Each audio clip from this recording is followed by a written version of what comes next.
창세기 44장입니다. 창세기 44장 1절에서 5절까지 우리 같이 읽겠습니다. 창세기 44장 1절에서 5절입니다.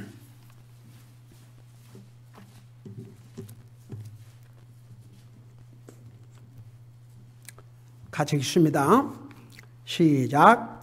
요셉이 자기 집 청지에게 명령하여 이르되 그 사람들이 가지고 갈 수 있을 만큼의 양식을 그들의 자루에 채우고 각 사람의 돈을 그의 자루에 넣으며 또 내 잔 곧 은잔을 가장 나열인 자의 자루아기에 넣고 그의 곡식값도 함께 넣으라 하니 그가 요셉이 이른 말대로 하고 아침이 밝음에 곧 그 사람들과 그들의 나귀들을 보내니라. 그들이 도시에서 나가 멀리 가기 전에 요셉이 자기 청지에게 이르되 일어나 그 사람들의 뒤를 따라가서 그들을 따라잡고 그들에게 이르기를 너희가 어찌하여 선을 악으로 갚느냐? 이것은 내 주인이 가지고 마시며 참으로 점치는 데 쓰는 것이 아니냐? 너희가 이같이 하여 악을 행하였도다 하라 하니라. 기도하겠습니다. 사랑의 아버지 하나님, 우리를 구원하시고 오늘도 살아계신 주님을 예배케 하시고 또 주님의 말씀을 들을 수 있는 이런 복된 기회를 주셔서 감사드립니다. 말씀을 전할 이 종을 성령님께서 도구로 사용하여 주시옵소서. 감사합니다. 사랑합니다. 예수님의 이름으로 감사 기도드리옵나이다. 아멘. 앉으시 바랍니다. 창세기 44장을 잠깐 요약을 하자면 이런 내용입니다. 우리 43장에서 드디어 요셉의 막내 동생 베냐민도 함께 이번에는 왔습니까? 안 왔습니까? 다 왔지요. 그래갖고 요셉이 자기 11 형제들을 자기 집으로 초대해가지고 정말 풍성한 음식으로 대접을 했지 않습니까? 그럼 이제 44장에 보면 하여간 이 11 형제들이 가져갈 수 있을 만큼 그냥 그 보따리에다가 산더미처럼 그야말로 양식을 넣어서 그게 이제 요셉의 그 형제들은 자기를 팔아먹었지만 그 형제들을 사랑하고 아버지를 그리워하고 그의 가족들을 돌아보는 이런 아름다운 마음을 가지고 그야말로 우리 1절에 보면 그 사람들이 가지고 갈 수 있을 만큼의 양식을 그들의 자루에 채우고 또 그 양식을 사기 위해서 가져온 돈도 도로 다 넣어서 이제 보낸 거죠. 그런 다음에 요셉이 자기 종에게 그 11 형제들 가운데 제일 나이가 어린 그 형제의 자루에다가 뭘 넣으라 그랬습니까? 자기 잔을 넣으라 그랬어요. 자기 잔을, 은잔을. 그렇게 해서 이제 보냈습니다. 그러니까 이제 사실 요셉의 11 형제들은 아무것도 모르고 지금 가는 거죠. 그리고 난 다음에 요셉이 자기 종에게 저들의 뒤를 따르라고 그랬습니다. 그러고 가서 너희들이 어떻게 선을 악으로 갚느냐? 세상의 그 잔은 내 주인이 이제 한국말 성경에 점치는 것 그런데 그 잔을 가지고 쉽게 말하면 디바인, 그러니까 세상에 점치는 걸 말하는 거 그들이 알기 쉽게 이제 신과 이렇게 하나님과 이렇게 대화를 하고 이런 것을 쓰는데 그러니까 정말 그렇게 했다는 게 아니고 그렇게 그들에게 그렇게 소중한 은잔인데 어떻게 이것을 세상에 도적질할 수 있느냐? 그러니까 누구든지 그 잔이 발견된 자는 이제 종이 될 수밖에 없다. 그러니까 이 11 형제들이 기가 막히죠. 자기들이 한 적이 없으니까. 그러니까 어떻게 우리가 이런 악을 행하겠습니까? 우리는 그런 적이 없습니다. 하여간 그러면 다 뒤집어 보십시오. 다 뒤집어 보시고 그 잔이 누구에게서 나왔든지 이제 종이 될 수밖에 없지요. 그러고 잔을 다 뒤집으니까 하필이면 벤자민의 자료에서 나온 거죠. 이미 요셉이 그렇게 다 시켜갖고 한 것이니까 뭐 그렇게 할 수밖에 없죠. 그 결국은 그래가지고 그 얼마나 기가 막혔겠습니까? 생각해 보세요. 지금 요셉의 아버지 야곱은 이 베냐민을 안 보내려고 하다가 결국은 나중에 다 양식이 떨어져서 이제 죽게 되니까 그냥 보냈는데, 만일에 다른 10형제는 가고 그 베냐민만 못 따라간다고 생각해 보세요. 이건 아버지에게 또 죄를 범하게 되는 거죠. 그러니까 이제 우리가 다 종이 되겠다고 이제, 그러니까 그 잔 발견된 사람만, 그러고 다 형제들이 돌아왔지 않습니까? 그러고 보세요. 그 11형제 중에 유다가 나와서 쉽게 말하면 요셉에게 내 동생 베냐민 대신에 나를 종으로 사용하시고 내가 종이 되겠나이다. 내 동생 베냐민을 보내고 내가 대신 종이 되겠습니다. 이 얼마나 눈물겨운 이야기입니까? 상상이 갑니까? 그 당시에 종이 된다는 것은 자기 생명을 버리는 것과 마찬가지입니다. 그 11형제 중에서 유다가 자기 동생 베냐민 대신해서 종이 되겠습니다. 내 아우를 내 아버지에게로 돌려보내세요. 이게 세상에 영화를 만들었고 나와도 눈물을 흘릴 내용들입니다. 사실. 그래서 오늘 44장에서는 유다가 어떤 사람인가, 어떻게 해서 유다가 11형제를 젖혀두고 자기 위에 세 형님을 젖혀두고 아브라함과 이삭과 야곱의 계승자가 되었고 바로 예수 그리스도의 육신의 조상이 되었고 이런 영광을 누리게 되는가.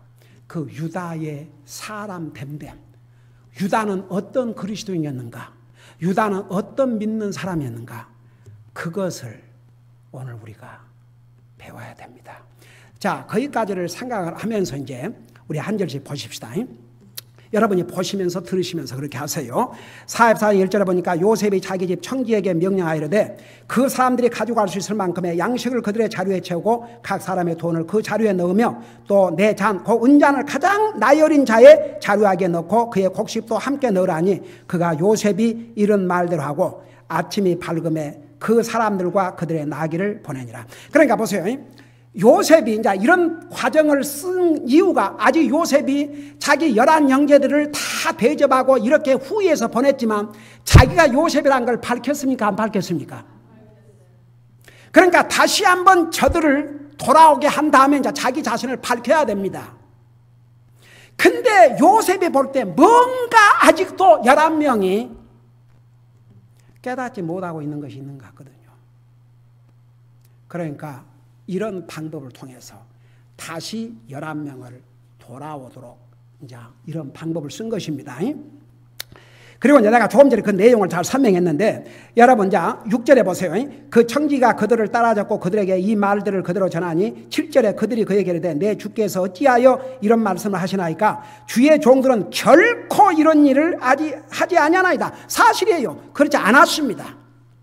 자, 그런데 보세요. 8절에 보소서 우리 자루의 아귀에서 발견한 돈도 우리가 가나안 땅에서부터 당신에게 도로 가져왔거늘 우리가 어찌 당신 주인의 집에서 은이나 금을 도적질하리이까 주의 종들 중에 누구에게서 그것이 발견되든지 그는 죽을 것이요 우리 또한 내 주의 노예가 되리다니. 그러니까 요셉의 종이 뭐라고 답을 했냐 그러면 그가 이르되 그러면 이제 또한 너희 말대로 하리라. 누구에게서든지 그것이 발견되든지 그는 내 종이 될 것이요 너희는 책망받지 아니하리라 하니라. 이에 그들이 각각 급히 자기 자루를 땅에 내려놓고 각각 자기 자루를 푸니. 여러분 잠깐 보세요. 지금 만일에 그 은잔이 발견된 자는 종으로 평생을 살아야 됩니다. 여러분, 종의 삶이 얼마나 힘든 삶인지 아십니까? 평생을 일해도 폐기를 받지 못해요. 죽을 때까지. 얼마나 두려웠겠습니까? 한번 상상을 해보세요. 얼마나 두려웠겠어요. 이 11명이 벌벌벌벌벌 떨었겠죠. 그리고 두려운 마음으로 자루를 폈겠죠. 근데 그 자루가 어디에서 발견됐습니까? 보세요. 11절. 이에 그들이 각각 급히 자기 자루를 땅에 내려놓고 각각 자기 자루를 푸니 12절. 그가 가장 나이 많은 자로부터 시작하여 가장 나이 어린 자에 이르기까지 뒤짐에 그 잔이 베냐민 자루에서 발견되니라. 13절. 이에 그들이 자기 옷을 찢고 각각 자기 짐을 나귀에 싣고 도시로 돌아오니라. 여러분 보세요. 이 11명은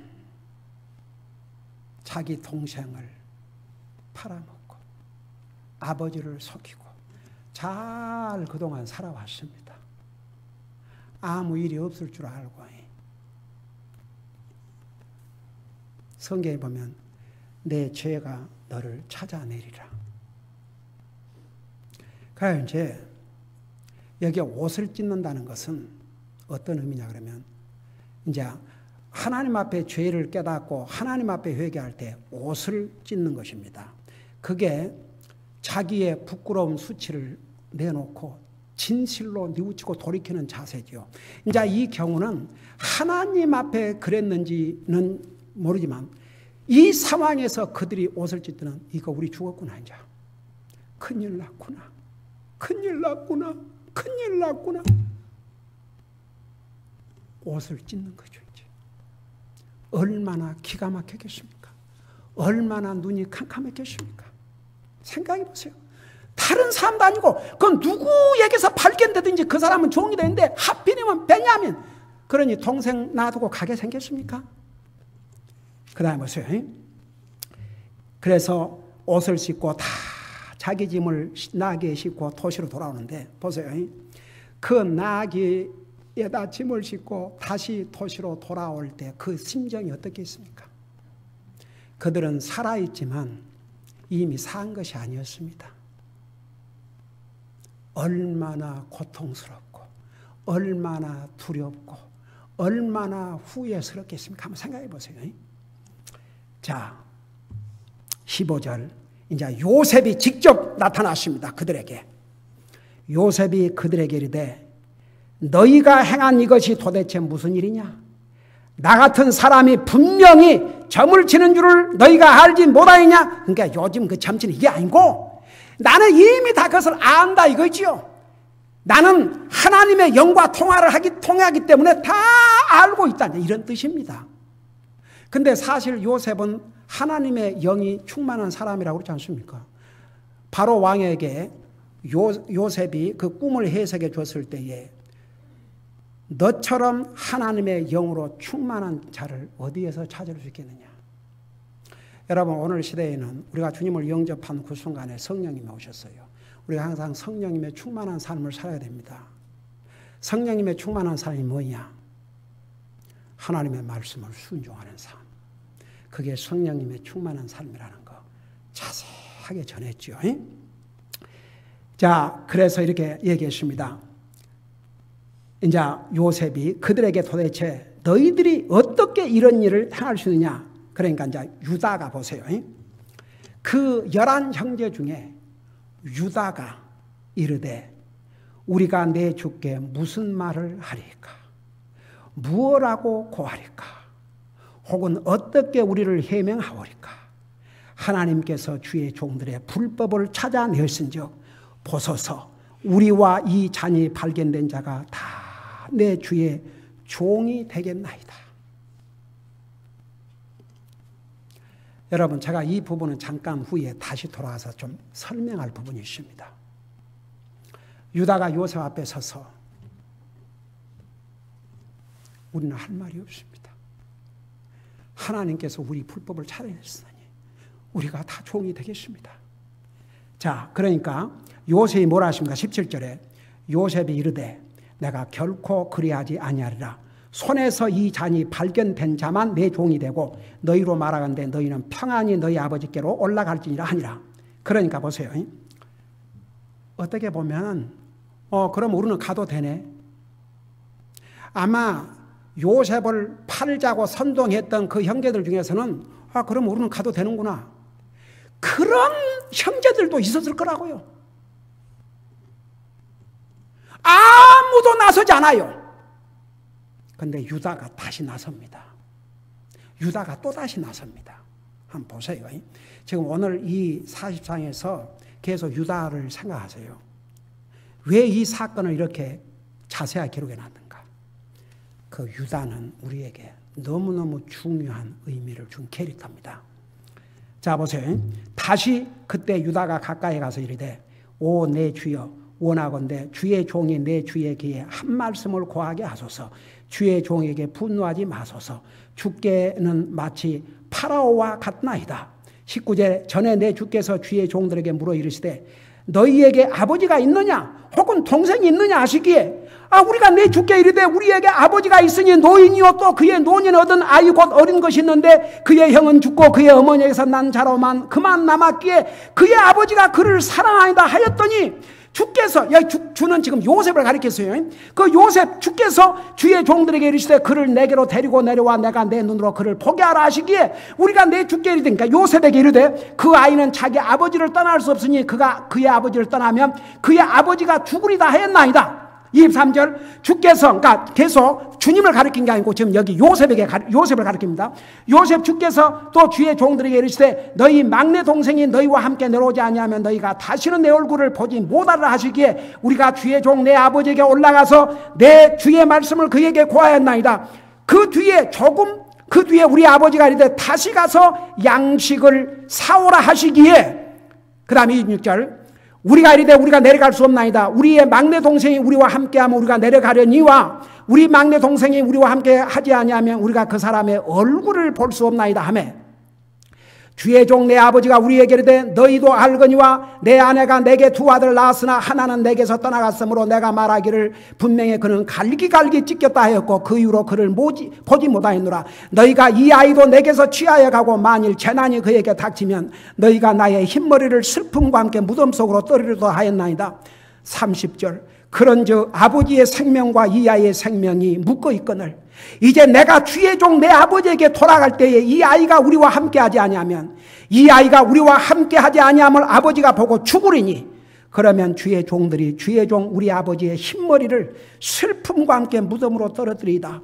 32절 주의 종이 이 아이를 위하여 내 아버지에게 보증인이 되어 말하기를 내가 이 아이를 아버지께로 데리고 돌아오지 아니하면 내가 내 아버지께 영원토록 비난을 받으리다 하였사오니 33절 보세요. 그러므로 이제 원하건대 주의 종이 이 아이를 대신하여 내 주의 노예로 남게 하시고 이 아이는 그의 형제들과 함께 올라가게 하소서. 저 좀 보세요.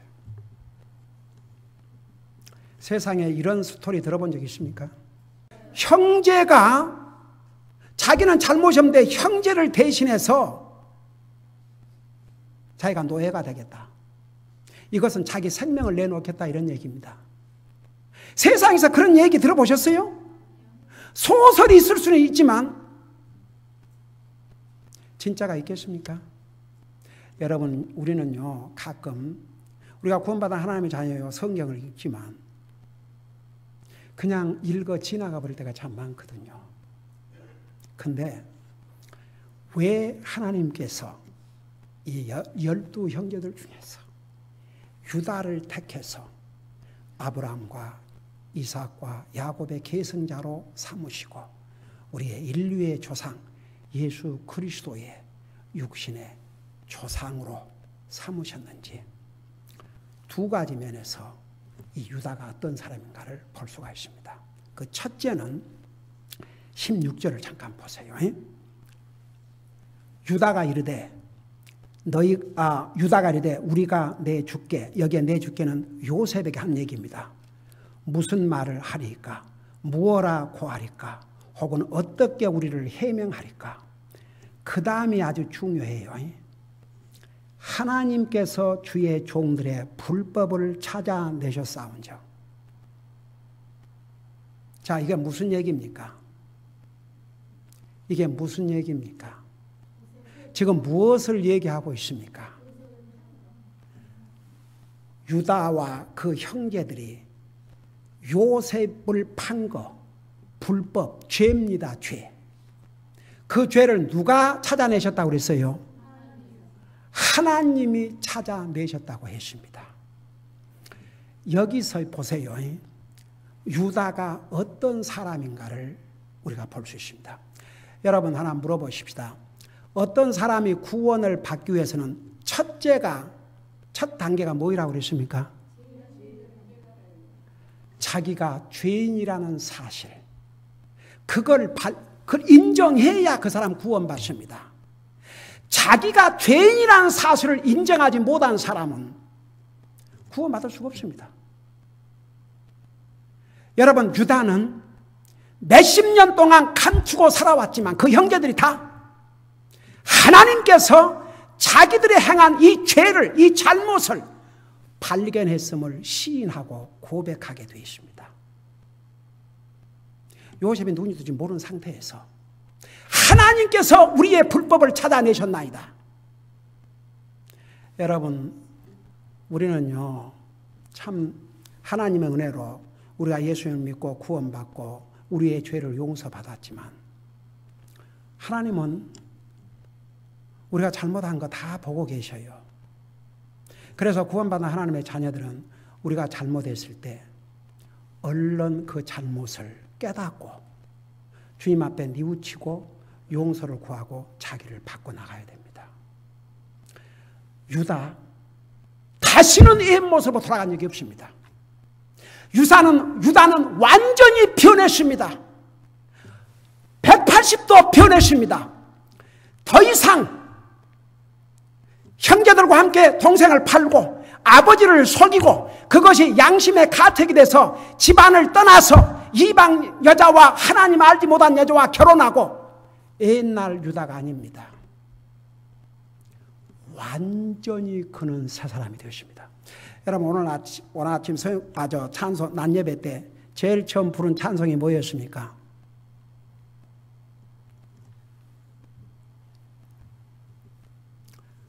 주 예수 내 맘에 들어와 계신 후 변하여 새 사람 됐고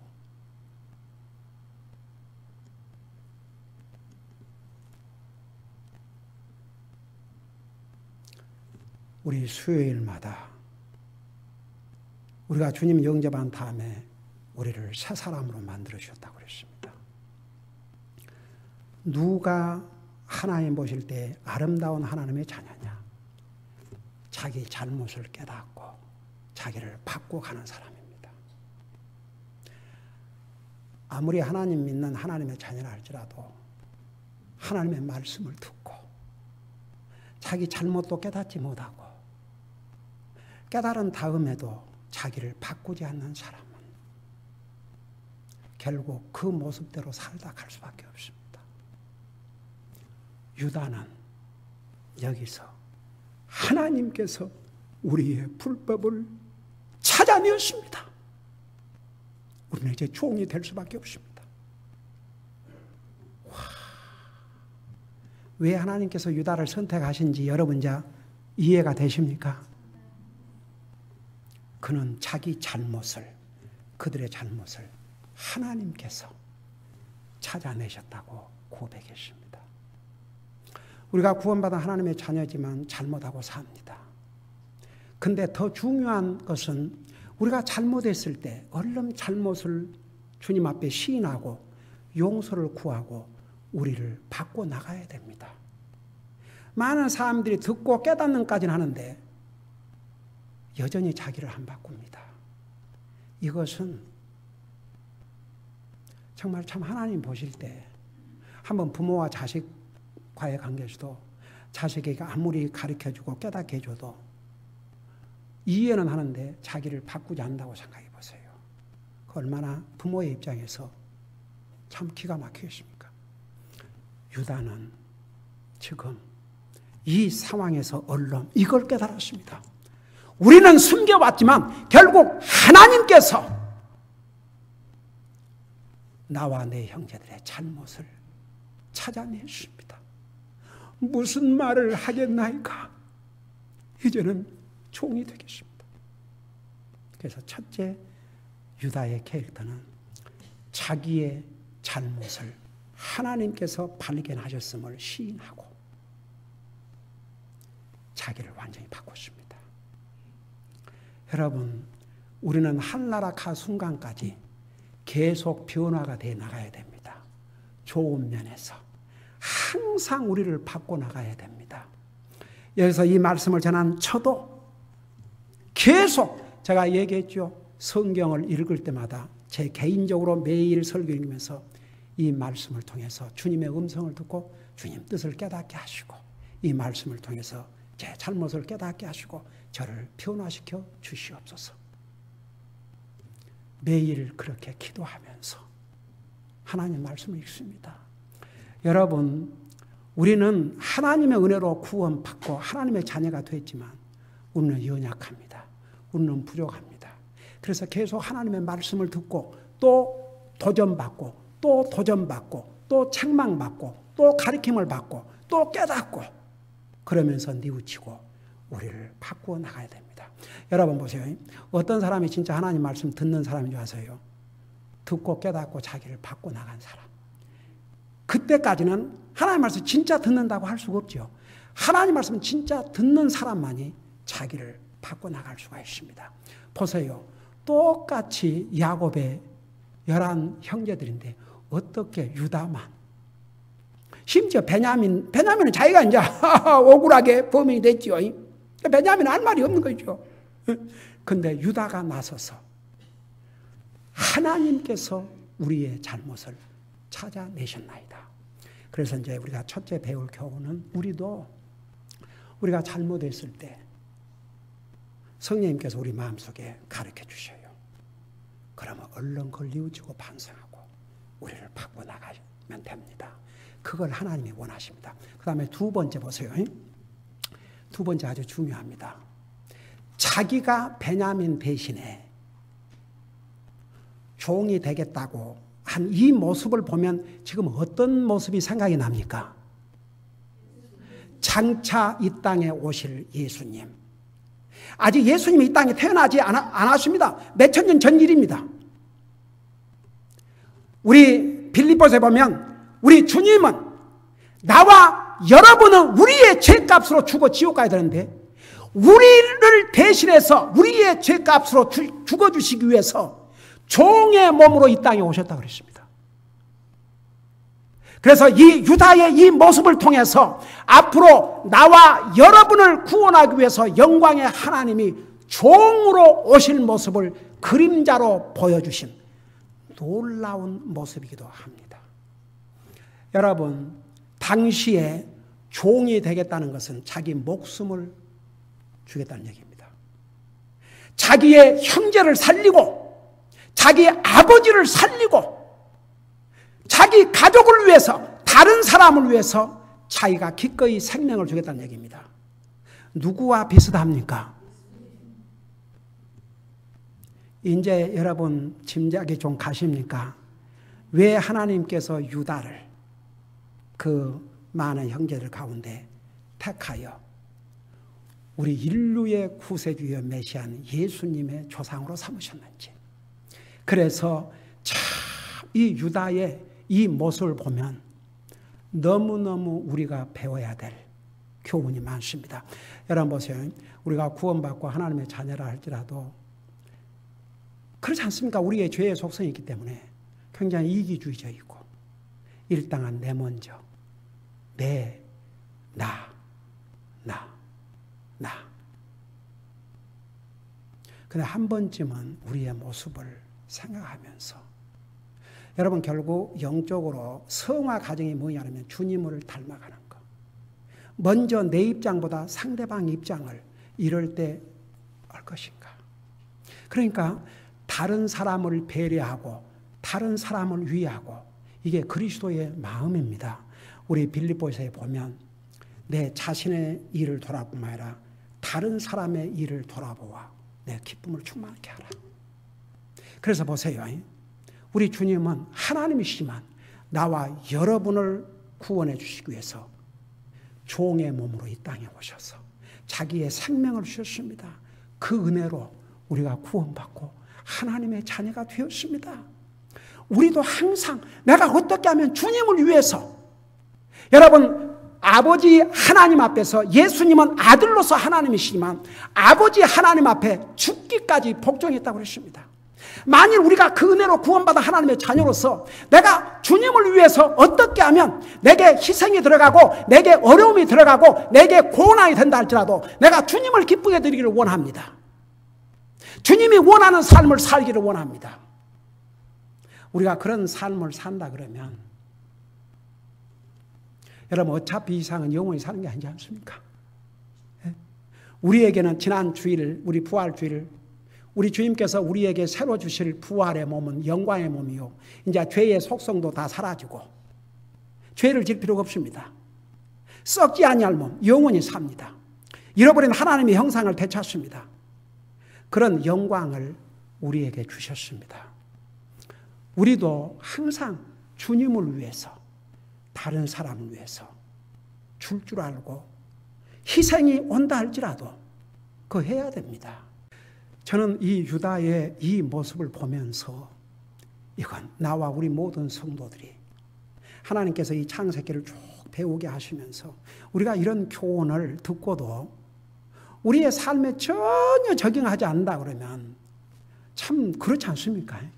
그래서 적어도 항상 우리가 주님을 위해서라면, 다른 영혼을 주님 앞으로 인도하고 다른 영혼을 위해서라면, 내가 노예는 못 된다 할지라도 내가 할 수 있는 일이라면 최선을 다하겠습니다. 이런 자세를 가진다면 얼마나 하나님 앞에 아름다운 모습이겠습니까? 그래서 오늘은 이 두 가지를 생각하면서, 주님, 제가 구원받은 하나님의 자녀지만 하나님 보실 때 내가 뭔가 잘못한 거 있으면, 아직도 그 깨닫지 못한 거 있으면 깨닫게 해주십시오. 그리고 고치도록 저를 도와주세요. 그리고 이제는 저도 정말 주님을 위해서, 다른 사람을 위해서, 나도 내 자신을 이렇게 항상 그 이제 희생이라고 못한다 할지라도 다른 사람을 도우려면 내 시간이 필요하고 뭐 여러 가지 들어가는 게 많지 않습니까?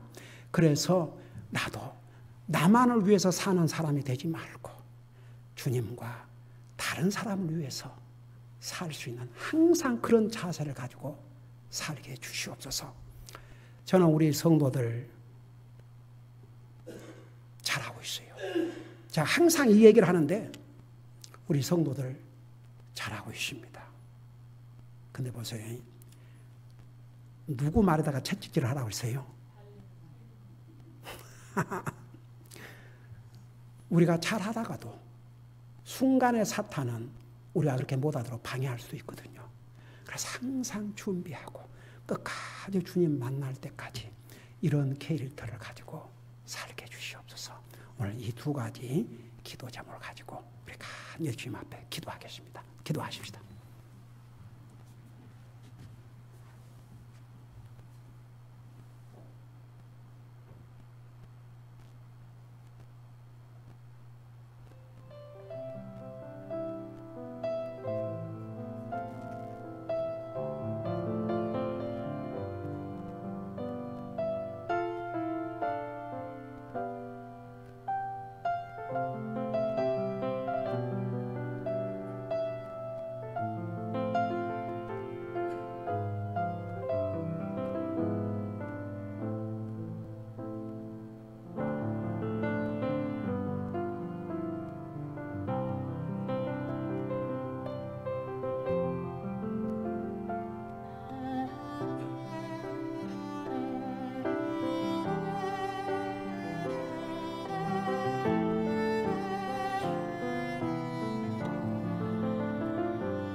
사랑의 아버지 하나님, 오늘 창세기 44장을 통해서 왜 하나님께서 유다를 아브라함과 이삭과 야곱의 계승자로 삼으시고 우리 인류의 메시아신 예수님 오실 터인데 그 전에 유다를 예비하셨는지를 우리가 하나님의 말씀을 통해서 배웠습니다. 유다는 자기들의 잘못을 하나님께서 발견하셨음을 고백했습니다. 진실로 뉘우쳤습니다. 그의 삶은 완전히 변화됐습니다. 그리고 자기 형제 대신, 그리고 자기 아버지를 위해서, 형제들을 위해서 자기가 스스로 노예가 될 것을 자청했습니다. 유다의 이런 위대한 모습은 앞으로 우리 인생을 구원하기 위해서 땅에 오실 예수 그리스도의 종의 형체로 오실 예수님의 모습을 보여준 아름다운 모습이었습니다.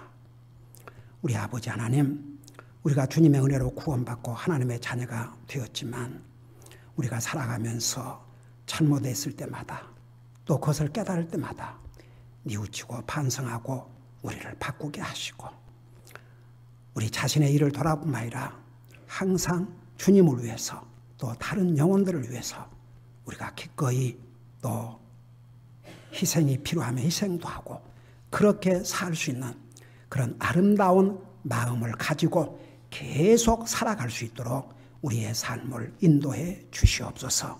감사합니다. 사랑합니다. 예수님의 이름으로 감사 기도드리옵나이다.